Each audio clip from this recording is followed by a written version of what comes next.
Efésios capítulo 2, versículo 8. É um versículo bastante conhecido, os irmãos já sabem também de cor. Diz assim o texto da palavra de Deus: Porque pela graça sois salvos, mediante a fé, e isto não vem de vós, é dom de Deus. Amém. Os irmãos podem se assentar. Nós vamos falar sobre esse tema da reforma, sola gratia, porque foi também um entrave que o nosso personagem de toda essa pregação que nós estamos fazendo aqui, Martinho Lutero, foi um entrave que ele também encontrou na sua época. Lutero se tornou monge aos 22 anos de idade, porque ele queria se ver livre das tormentas de seus pecados. Ele foi para a igreja a fim de se livrar da consciência pesada de seus pecados. Ali, ele submeteu-se aos mais severos padrões de ascetismo religioso do catolicismo, como confissão de pecados, autoindulgência, vida monástica. Lutero se isolou nos mosteiros para tentar viver uma vida de solitude espiritual. Aprendeu com os monges que amar a Deus traria tranquilidade para a sua alma, para a sua consciência. Como dizia Agostinho, e ele entrou para um mosteiro agostiniano, porque já havia cerca de 1000 anos que Agostinho tinha morrido, e Lutero entrou para o mosteiro de Agostinho, um mosteiro agostiniano, e ali corria muito solta aquela frase de Agostinho que dizia assim: ama e faz o que quiseres. Até hoje nós circulamos esta frase por aí que Agostinho disse: ama e faz o que quiseres, porque se você faz tudo motivado pelo amor, nada é pecado. Porém, não é este amor que o mundo hoje futilizou, mas sim o amor agape, o amor de Deus. É que eles estavam falando acerca disto lá. Entretanto, Lutero, ele foi para este mosteiro, e ali ele ficou aprendendo com os monges daquele lugar. Porém, nada disso resolveu o seu problema. Ele continuava com a sua consciência pesada. Ele tinha medo, por exemplo, de quando fosse confessar um pecado, estar esquecendo outro. Quando se falava, por exemplo, justiça de Deus, Lutero pensava somente na justiça do aspecto judicial, do aspecto condenatório. Por isso a consciência dele não tinha paz. Os irmãos que assistiram o filme Lutero, vocês viram o dia que ele foi servir a primeira ceia, né? Lutero, ele começa a segurar ali o cálice e a tremer, e ele derrama o vinho. Mas aquele tremor era de medo, era medo de Deus, de estar segurando algo sagrado, mas sendo ele um pecador, sendo ele alguém que seria destruído, fulminado pela justiça de Deus, porque estava segurando algo santo, e ele não era santo, ele não se via santo. Quero que os irmãos pensem na situação de que este homem vivia.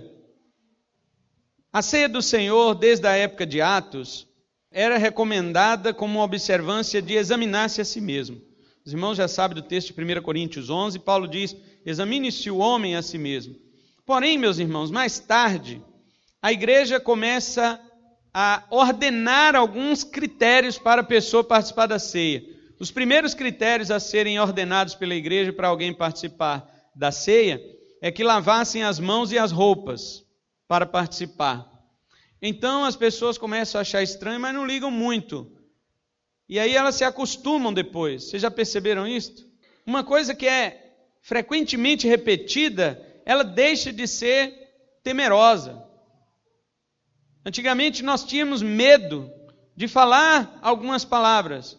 Depois de tanto todo mundo falar, as pessoas começaram a achar normal de falar aquelas palavras. Por isso tem lugar, região no Brasil, certas palavras que para nós são palavrões, para eles é normal no dia a dia falar. Tanto que lançaram a Bíblia aí, chamada Freestyle, ou estilo livre, que nessa Bíblia tem palavrões.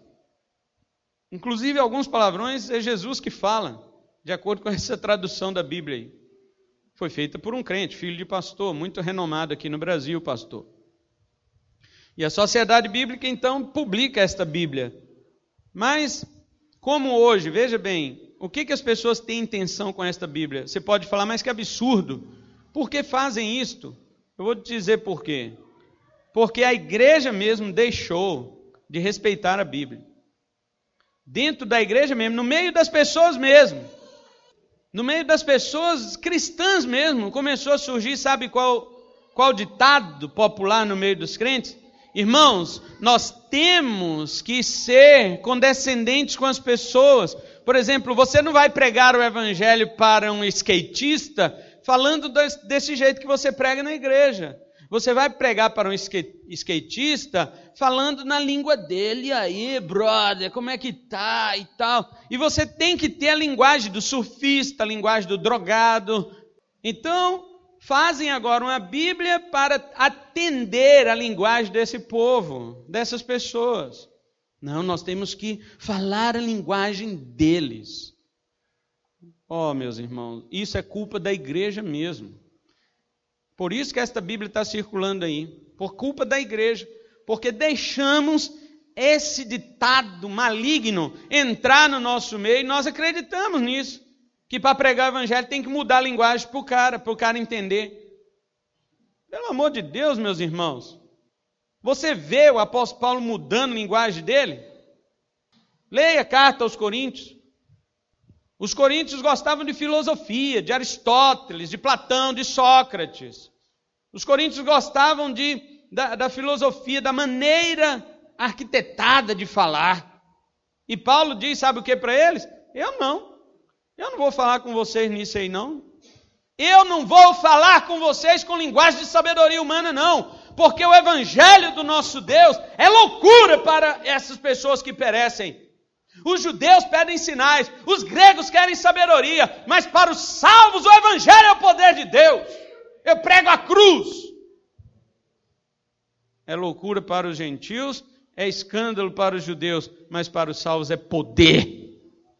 Paulo não fica trocando a linguagemzinha dele por necessidadezinha dos ouvintes. Para com isso, rapaz. Fala, olha, rapaz, você é inteligente. Você vai ouvir o que eu vou pregar e você vai entender o que eu vou pregar. Eu não tenho que falar a sua linguagem. Eu tenho que pregar o evangelho. Agora, você fala a linguagem do cara, o cara vem para a igreja porque você falou a língua dele. E daí, converteu alguém? Isso significa converter? A Bíblia diz que quando o apóstolo Paulo pregou lá em Éfeso, em Atos 19... o apóstolo Paulo pregou o evangelho e as pessoas se converteram de tal maneira que eles abandonaram a sua vida antiga. Eles confessavam publicamente os seus pecados, traziam os seus livros de magia negra e queimavam em praça pública. O cálculo que eu fiz do valor dos livros que eles queimaram na praça pública de Éfeso chegou a 4 milhões de reais de livros que eles queimaram. Hoje, não, a pessoa se converte, não, mas... eu vim para a igreja, mas eu quero manter meu jeito do que eu era do mundo. Você não converteu, meu amigo. A Bíblia não aceita isso. Apóstolo nenhum falou a linguagem do povo para poder satisfazer a ideia do povo e converter esse povo. Apóstolo nenhum. Agora hoje os pastores, não, nós temos que falar a linguagem dele. Que linguagem dele? Ele é burro?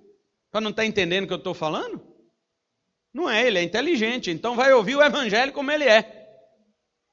Mas quando as coisas começam a ser praticadas diretamente ou constantemente, nós perdemos o temor. As pessoas perderam tanto o temor de pregar o evangelho. As pessoas começaram tanto a falar desse jeito com o evangelho, que agora a Bíblia que saiu fala palavrões. E esse tipo de gente bate palma para essa Bíblia. Quem espanta é você. Quem espanta sou eu. São as pessoas que gostam da moralidade. Mas quem gosta da imoralidade não está nem aí. Ele fala que bom que saiu uma Bíblia assim.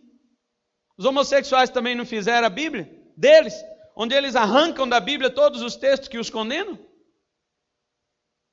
Não tem agora na Inglaterra um lançamento de uma Bíblia chamada que tem a King James, né? Que é o rei Tiago, que foi do século XVII, na época no período confessional da igreja. O rei Tiago mandou, da Inglaterra, fazer uma versão da Bíblia para ele. Existe hoje, está até traduzida agora para o português, lançou ano passado. A Bíblia completa é chamada versão King James. Você pode comprar uma boa versão, é baseada na atualizada e tem também uma linguagem mais fácil de você entender. Mas agora a Inglaterra lança uma Bíblia com a versão Queen James. Queen é rainha, não é? King é rei. Queen é rainha. Rainha James. Então quer dizer, na verdade, James, que era Tiago, ele não era tão James assim. Né? Ele não era tão homem, tão rei assim. Ele era mais rainhazinha.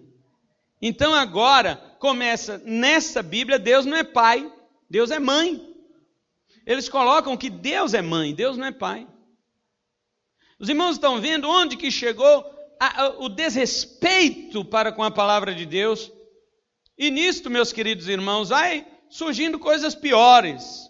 Nós não vamos ficar aqui falando destas coisas. O que eu quero citar estas coisas como exemplo é para os irmãos entenderem que uma coisa só se torna espantosa no início, depois todo mundo acostuma. E veja bem, a igreja só tinha um mandamento quanto à ceia. Observe-se o homem a si mesmo, julgue-se o homem a si mesmo para participar da ceia. Mas agora a igreja começa, não, lave as mãos e lave as roupas para participar da ceia. Aí todo mundo espanta no início, mas depois acostuma, tem que lavar as mãos e tem. Depois o pão passa a ser servido agora em um pano de linho ou um pires de ouro. Se não for assim, então não é ceia mais. Aí a igreja começa agora a colocar coisas, né, envolver talismãs. No século XI passou a ser servido diretamente na boca do participante que esperava de joelhos. Aí até hoje mantém o costume da igreja católica de não dar o vinho para o fiel, dá apenas a hóstia. E é dada diretamente na boca. Isso começou no século XI. Começou também a ser negado o vinho para o participante. Veja bem, aos que estavam perto da morte, doentes a ponto de morrer, o pão era servido como alimento de jornada. E depois, quando era servido pão para as pessoas que estavam perto da morte, olha, isso aqui é seu alimento de jornada. Vai com Deus para o céu, né? Aí as pessoas, algumas eram curadas, então se tornou o pão um amuleto. As pessoas começavam a tomar para evitar acidentes, doenças, para evitar morte. Depois disso, a ceia foi, junto com a crença popular de fazer ofertas por parentes mortos e orar por sua alma no aniversário de sua morte, a ceia foi dada em favor do parente morto. Gregório Magno já havia estabelecido desde o século VI a doutrina do purgatório. Então, chamavam-se os parentes das pessoas mortas e diziam, eu vou te dar uma ceia para salvar o seu parente morto. Veja bem, isso começou com a ceia, com o sacramento. E depois se torna uma crença estabelecida de que a missa realizada em favor de pessoas mortas podia reduzir as penitências e as punições temporais, não apenas dos vivos, mas também aos mortos, aliviando a sua pena no purgatório. Chegava conversando com o nosso professor aqui do seminário de História da Igreja, ele dizia que havia papas e padres que faziam promessas de que a indulgência sendo praticada pelo fiel, ele podia reduzir a penitência do purgatório do seu parente em até 1.800.000 anos. Mas como assim? É só fazer os cálculos, que não dá certo. Tá igual o povo aí falando que vai vir 13 navios, né? 13 navios trazendo 1.800.000 muçulmanos para o Brasil. Eu falei, meus irmãos, que navio é esse? O maior navio que eu ouvi falar do planeta Terra, que só tem um, ele cabe 6.000 pessoas. E 3.000 tripulantes, que são as pessoas responsáveis por fazer o navio funcionar. Supondo que todos os 9.000 ali dentro sejam muçulmanos, como vai vir 13 navios desses, só tem um no mundo? E é navio de cruzeiro. Ele não é navio de viagem. Não vai vir. Mas vamos supor que tivesse 13 desse. Não tem. 9.000 vezes 13 dá quanto? Quanto que dá 90 mais 27? 117 mil. Aí vem o cara me dizer que 1.800.000 muçulmanos vai vir para o Brasil em 13 navios. Eles vão morrer tudo afogado, irmão. Não vai dar conta de chegar. Eles vão pesar o navio. E eu já disse para os irmãos, quanto mais homem-bomba existe, menos homem-bomba existe. Outra coisa. Porque eles falam que o muçulmano quer explodir o Brasil. Deixa explodir. Quanto mais homem-bomba existe, menos homem-bomba existe. Outra coisa que enfraqueceu a doutrina da graça na Igreja Católica foi a diferenciação entre pecados mortais e pecados veniais. Os pecados mais graves e os pecados mais simples. Algo bastante subjetivo para classificar, visto que a Bíblia não trata os pecados desta maneira. Então a Igreja Católica começou a classificar certos pecados como sendo absurdos, pecados mortais. Então assassinato, vários outros tipos de pecado que eram agravantes para a sociedade foram considerados como pecados mortais. E outros pecados como ciúme, a raiva, com a discórdia, os pecadinhos que não fazem mais problema, não causam muito problema, pecados veniais. Então essa diferença era feita mais ou menos assim. Você tem que confessar os seus pecados. Veja bem, a doutrina de diferença de pecado veio junto com a doutrina de confissão auricular de pecados. Você tinha que confessar seus pecados ao sacerdote e ele iria estabelecer uma penitência para você. E você obedecendo aquela penitência, você reduzia os seus pecados, você eliminava alguns pecados. Mas se os seus pecados eram graves demais, você tinha que atender a uma penitência maior. Porém, entrou agora as indulgências. Indulgência significa o perdão completo. Essa indulgência era vendida. Se você puder pagar por uma indulgência, estes pecados que você cometeu, que a sua penitência não daria para você pagar por eles, você paga em dinheiro que nós vamos indultar você. Você vai ficar indultado, indulgente do seu pecado. Assim que começou o problema na época de Lutero. Porém, bem antes disso. Lutero não foi o primeiro a se revoltar contra esta prática da igreja. 100 anos antes dele, João Hus, um boêmio também, ele não é boêmio no sentido que nós conhecemos, cara do bar, não é isso não. Boêmio é mais ou menos ali do sul daquela região onde hoje se encontra aquele país polaco lá, como é o nome? Polônia. Então, por aquela região ali que era conhecida os boêmios. Então, João Hus também se levantou contra esta prática da igreja. Porém, João Hus ele foi preso, ele foi enganado pela Igreja Católica. Ele tinha um salvo-conduto, que era um documento do Papa, dizendo que ele podia comparecer à reunião, que ele não ia ser preso e nem ia ser torturado. Ele tinha isso na mão, a garantia do Papa. No entanto, quando ele foi, confiando no Papa, chegou lá para participar da reunião, eles tomaram o salvo-conduto da mão dele e o açoitaram, bateram nele e disseram, retrata tudo que você falou, retira tudo que você falou, senão você vai morrer. E ele disse, eu não vou retirar, eu só falei a verdade. E aí eles levaram ele para a praça pública, João Hus, 100 anos antes de Lutero. E amarraram ele e disseram, novamente nós te falamos, retrata do que você falou. E ele diz, eu não vou voltar atrás, pode me matar. Eu falei a verdade contra a Igreja Católica, contra as mentiras da igreja. E ele era padre da igreja. E a igreja fez isso com ele. Amarrou e o queimou. E quando estava queimando João Hus, ele disse assim, vocês podem hoje matar um Hus, que na língua dele significa um ganso. Vocês podem matar um ganso, mas daqui a 100 anos Deus levantará um cisne que vocês não vão poder impedir. E depois de 102 anos nasceu Lutero, que fez a reforma da igreja protestante.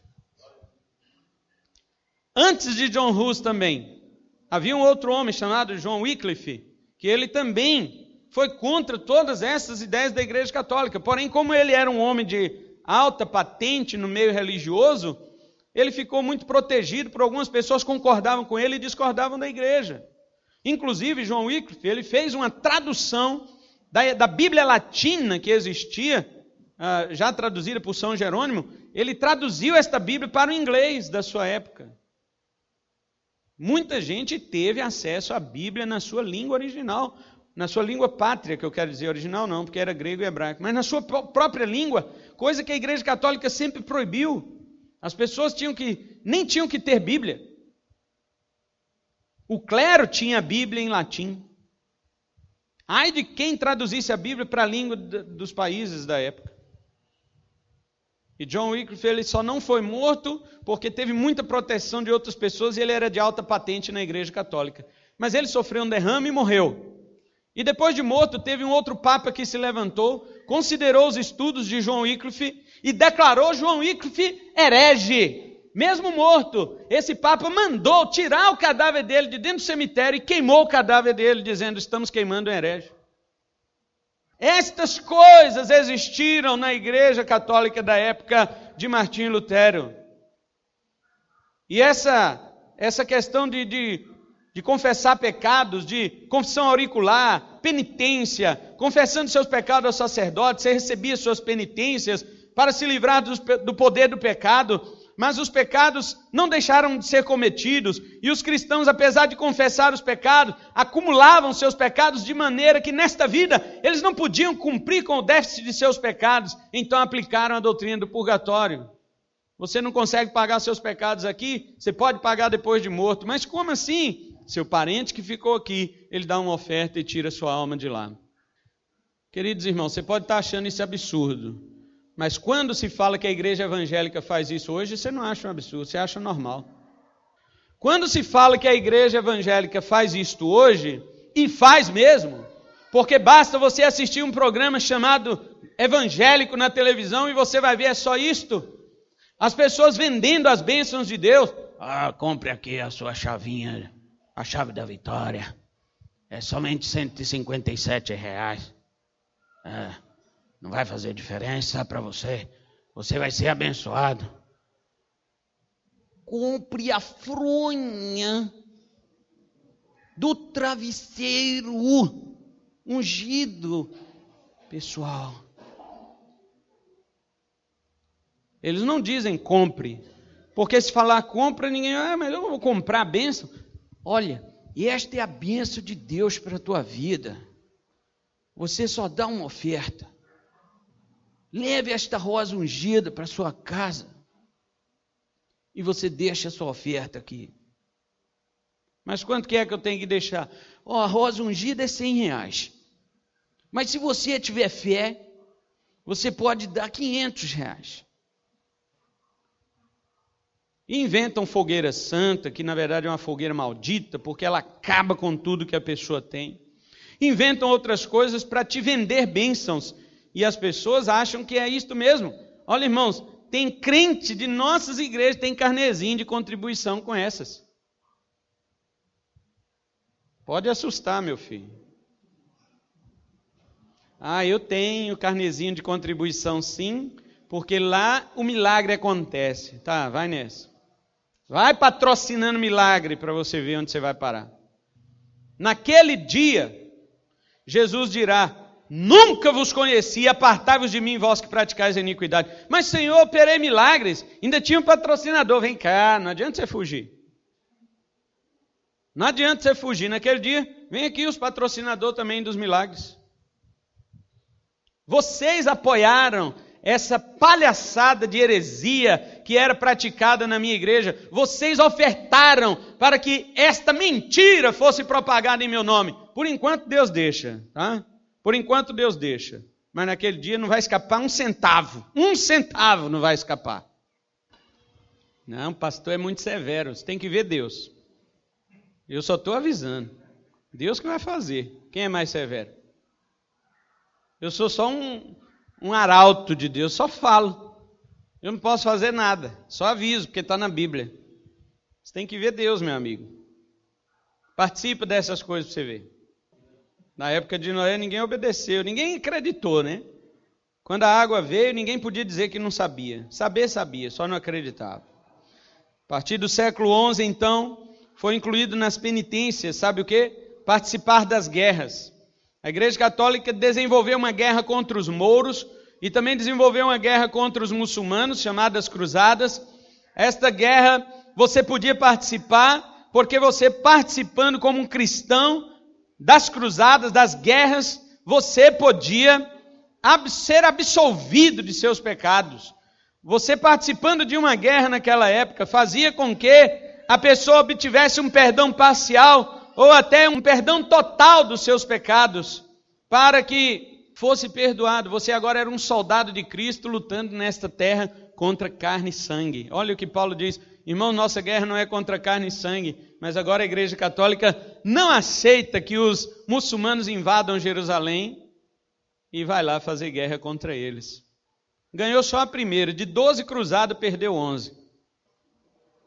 Além de serem derrotados humilhantemente pelos muçulmanos, os cristãos daquela época pecaram contra o mandamento bíblico, que a nossa luta não é contra carne e sangue. Naquela época do século XII, levantou-se um homem chamado Francisco de Assis, da cidade de Assis, na Itália. E este homem era filho de um homem rico, que era dono de uma fábrica de roupas. Quem tinha fábrica de roupas naquela época era rico. E Francisco, então, ele começou a fazer doações para as pessoas pobres e carentes. Então, o seu pai disse para ele: você não pode fazer isso. O que você tem não é seu, é meu. Até a roupa que você está vestido é minha.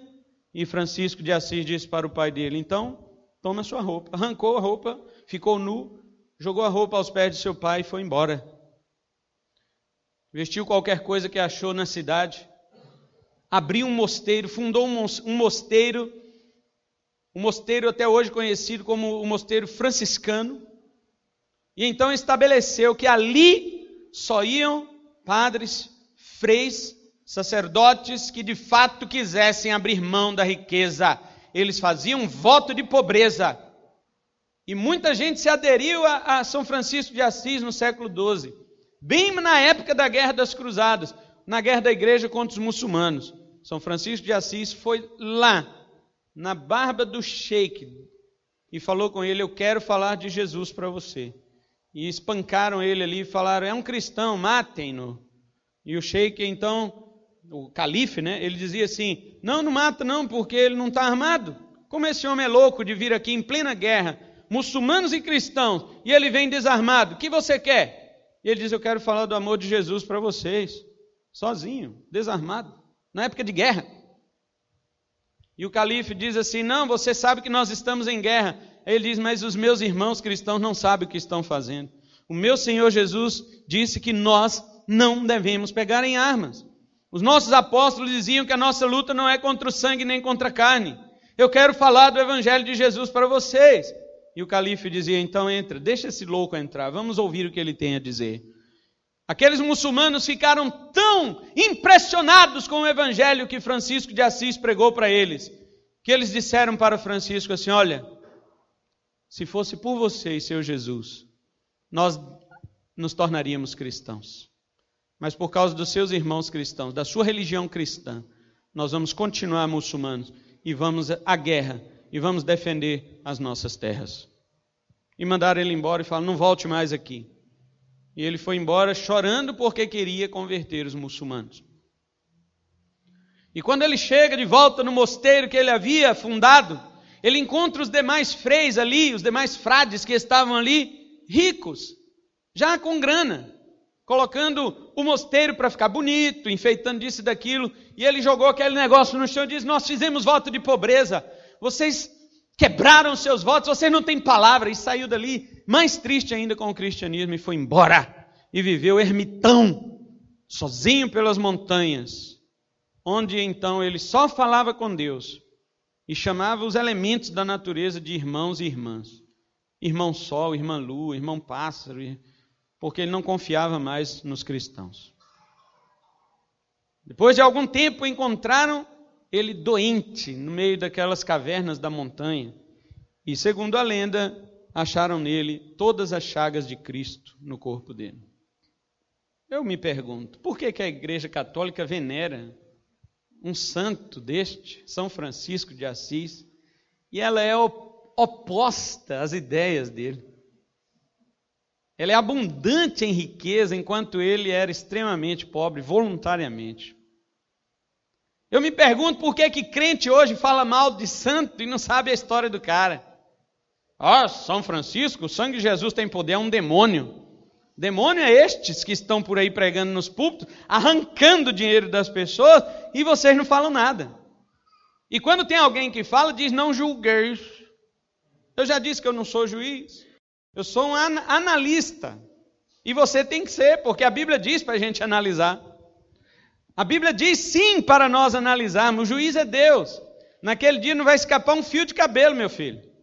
Naquele dia não vai escapar nenhuma letra das palavras enganosas que foram ditas. Aí chama São Francisco de demônio e aplaude os lobos de hoje que estão por aí enganando as pessoas.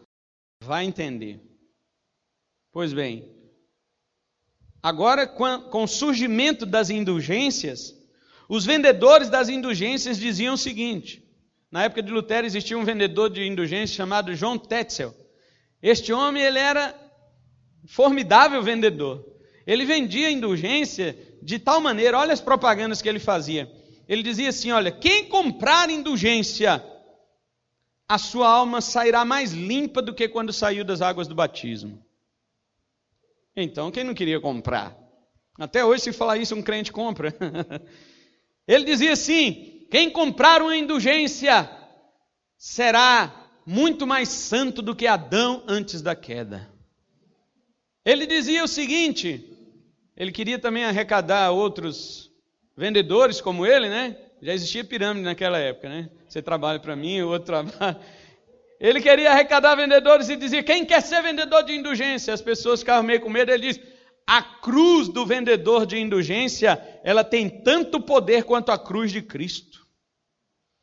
Meus irmãos, eis aí o cenário onde a graça de Deus perdeu todo o seu sentido. Lutero nasceu nesse período que eu estou falando isso aí para os irmãos. E se tornou monge aos 22 anos, porque nenhuma dessas coisas resolvia seu problema de culpa. Lutero continuava culpado. Nós já sabemos o que ele fez depois do seu brado, do seu grito contra todo este engano da época.